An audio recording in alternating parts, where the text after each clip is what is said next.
నమస్కారం ఈటీవీ 360కి స్వాగతం ముందుగా ప్రధాన అంశాలు నాలుగోసారి ముఖ్యమంత్రిగా చంద్రబాబు ప్రమాణం కేబినెట్లో 17 మంది కొత్తవారికి చోటు పవన్ లోకేష్కు పదవులు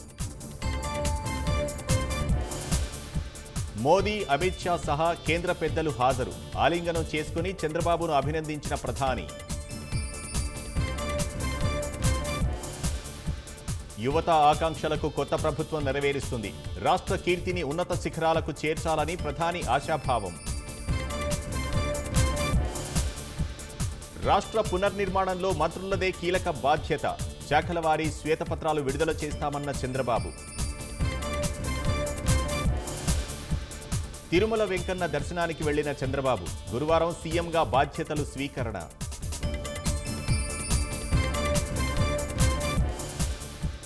ఒడిశాలో కొలువుదీరిన భాజపా ప్రభుత్వం సీఎంగా గిరిజన నేత మోహన్ చరణ్ మాఝీ ప్రమాణం కువైట్లో భారీ అగ్ని ప్రమాదం మంటల్లో కాలిపోయిన 50 మంది మృతుల్లో ఎక్కువ మంది కేరళ తమిళనాడుకు చెందిన వారే